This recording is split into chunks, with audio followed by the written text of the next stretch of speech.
Hello, my name is Chris McCormick, and I'll be giving a presentation on CubeSat antenna summary. This is for my project 1 for my tennis course, EEE443. And yeah, we'll go ahead and get started. So, just to give a description, CubeSat is effectively, it's a class of nano satellites. Typically, they perform simpler missions, like one main goal, maybe a couple of secondary ones. They have lower costs of launch. That's one of the main reasons behind utilizing them, and they also have lower costs of assembly. A lot of times they'll use more off-the-shelf components, not like manufactured from JPL or NASA necessarily, from random companies throughout the world, but a lot of times off the shelf, less custom made. One of the main form factors of a CubeSat and how it's based upon is the U structure. As a standardized building block of 1U, which is a U is classified as 10 centimeters by 10 centimeters by 10 centimeters in volume/dimensions. And you build these up to various shapes and sizes. So it can range from 1U, which is a single one of those, to 12Us, which is quite big. But another derivation is a 6U, which is what we have on the right with ASU's LunaMap, which has not launched yet, but you can use it as a rough approximation that the center area is about the size of a shoebox, a little bit bigger. Just moving on. The rationale behind different antenna designs. So missions will have different requirements for pointing accuracy, data transfer rates, operating time, etc. And that can all affect your antenna selection for the most part. And that kind of produces the main rationale behind the wide variety of antennas that can be selected. So there's tons of different reasons behind it. Maybe you don't want to take up a huge portion of your volume as antenna. Maybe you want it to be pretty small because your payload's huge or your control systems are big. So that can all affect everything. So this presentation was heavily cited by, main citation was one of the IEEE papers on CubeSat antennas. I'm going to go through the summary of the various antenna designs that I explored using that paper and some of the additional sources within it. Just going down the list right here, just to give kind of a refresher. We have patch, planar, and slot antennas, dipole and monopole antennas, reflector antennas. Those three are three categories, are effectively all things we've covered in the antenna course. We've reflector array antennas, helical antennas, metasurface antennas, and millimeter/sub-millimeter wave antennas. I'll just go through all these kind of briefly. That's the purpose of this presentation. So planar/patch antennas, we went through this relatively recently. You take some sort of substrate and embed some sort of conductive metal on top of it, like what's on the right, have some sort of feed line to it. With various parameters, you can get different directivities, different frequency selection, but typically these are highly directive and have a wide variety of bandwidths, but pretty broad in general. Operate 1 gigahertz. There wasn't too many. I maybe saw one that was about UHF range, but it's typically more uncommon. The biggest disadvantage is since these are so high in directivity, typically 10 dBi or higher, point accuracy is more of a problem with these types of antennas. Although they do have the additional benefit that most of these don't have deployment needs. They're just integrated into a PCB or some sort of plane indicated by the planar name. And also, that pointing accuracy can be reduced somewhat by the fact that you do have beam steering capabilities for some of these. If you have an actual array, you can steer it a little bit. But not all of these. Most of these are singular elements that we're investigating in this paper. And on the right is the standard diagram of patch antenna. Slot antenna, it's similar to patch/planar arrays in terms of you have some sort of plane that you're manipulating, but instead of putting something on top, except for the microstrip feed line, you cut a slit into it, and that determines your directivity and your typical frequency you're working with. But ultimately, they're a lot of times worse than a microstrip or a microstrip plus planar. Typically lower bandwidths, less directivity, just not ideal for most purposes. There was one that was presented at the highest gain and bandwidth, but that's only about 9.71 dB, and had a bandwidth of 30.2%, which is not great considering it had a large footprint. It was the units were about almost 1U in the paper, so it was not great for the size and for how little gain you got.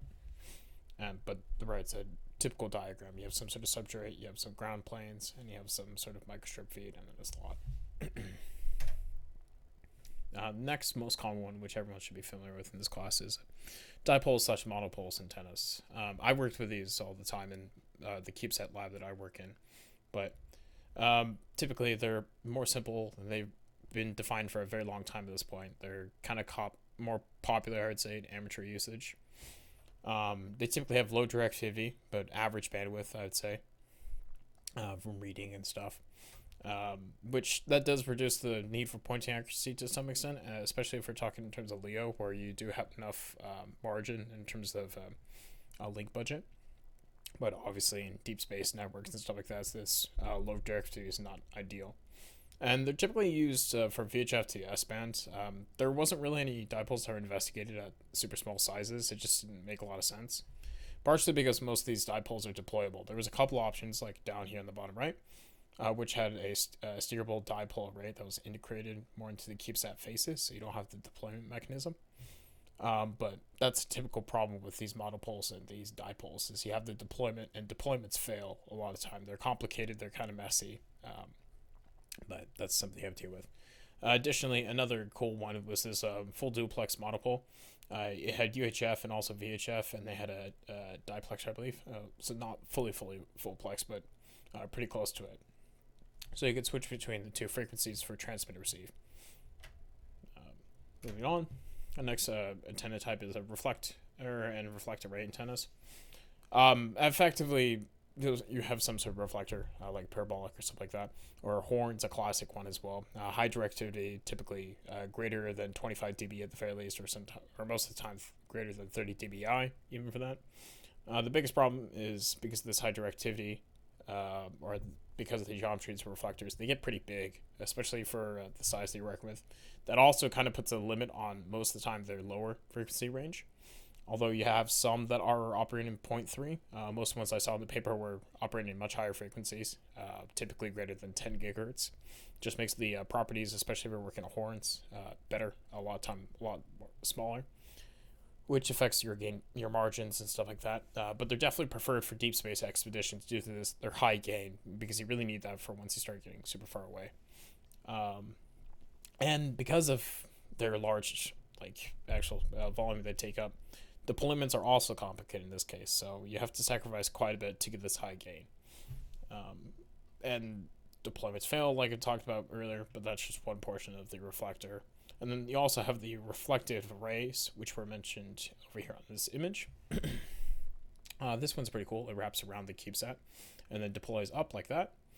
So that one has, I would say, a cleaner deployment. This one's also kind of neat in terms of its reflective mechanism. But next antenna type is helical antennas. This is another kind of common one, mostly because it's pretty cheap to make. Satellites have been using these for a bit. Effectively consists of some sort of helical wire that's attached to a ground plane. They have low to medium gain. There wasn't too many that were above 20 dB. Most of the time they're less than 10.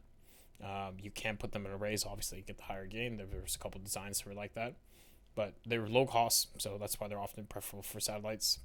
Although, like most of these ones that extend from the satellite, deployment can sometimes be complicated due to the antennas often being stored under tension. If you look on down here on A, that's what this one looks like under tension when it's stowed, and then deploys to this full helical shape, which, again, that's pretty nice in terms of deployment, but that's still, it's a problem that could occur. It could get snagged or something, and then you're screwed. You don't have any other method of communicating with your satellite.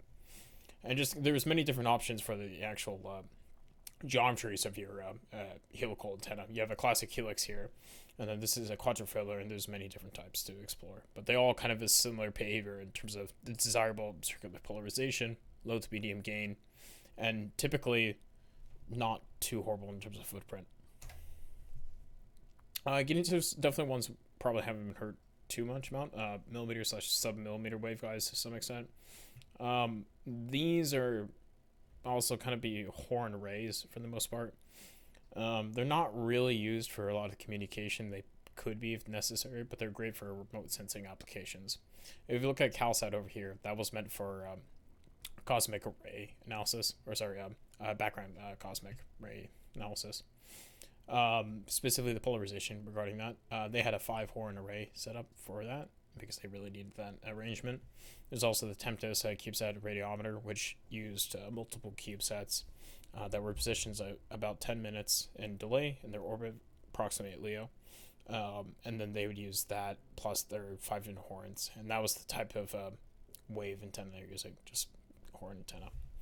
But never really for communication based upon this paper. This one's definitely esoteric in terms of it's not really covered that much, and it's relatively new to metasurface antennas. A little bit more complicated to understand, but typically it's kind of a multi-layer sandwich with a interesting curvy top bit that's normally made of gallium arsenic or some sort of silicon. They have certain actual how they lay out the traces be kind of curved in nature, but effectively what it results is you have a couple of advantages in terms of their lightweight. They have pretty high gain, although at pretty high frequencies, with the theoretical one of 31.5 gigahertz, and then gain of 23.4 dB at 31.5 gigahertz, and then gain of the actual experimentally approved one on the right side of about 31.9 dB at 94 gigahertz. So these are all pretty high frequencies, but they're lightweight. They have a very small form factor, as you can tell here. They give a dimension of about 1 centimeter, so that's maybe 10 centimeters at most in terms of a square surface area. They have also a nice radiation aperture in terms of the feed points and the radiation aperture. So let's say you're doing a microstrip or something like that into it, or in this case over there, if they're aligned for the most part, which can be convenient depending on what you need. And then you have some control of the aperture as well, which is interesting in terms of you can adjust it like how you'd use for an actual array. So not all of them do that. But again, hasn't been explored that much. There was only 2 actual antennas that were mentioned, and only one that was really experimentally done. So those were all the previously explored ones. In terms of future direction for antenna design, realistically speaking, you kind of are limited in terms of what you can do for antenna design. There's many things you can explore, but you have classic trade-offs between directivity and omnidirectional radiation.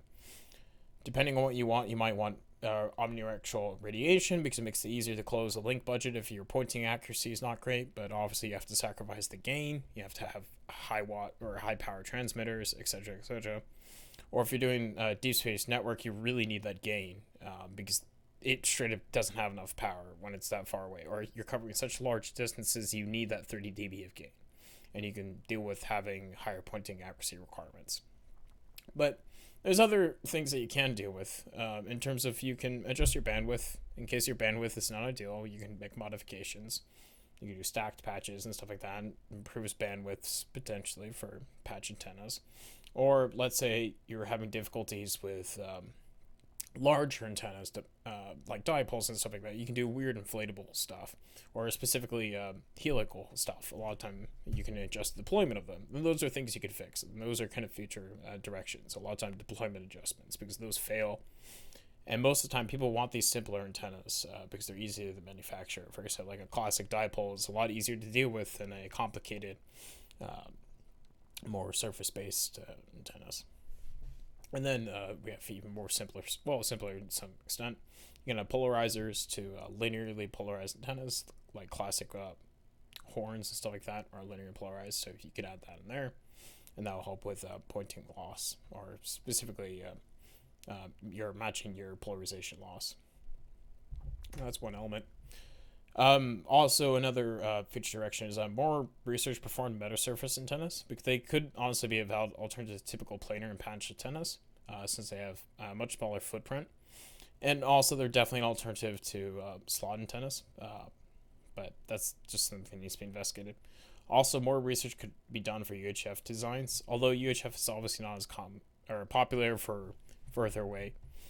They're great for LEO and stuff like that, a lot more accessible. So if more designs could be performed that didn't require deployment, that would be great, because deployments are often problematic and fail.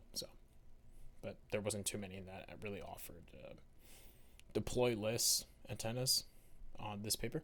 So those are my resources, probably the first 2, and then the picture of fluid map. That's it. Thank you.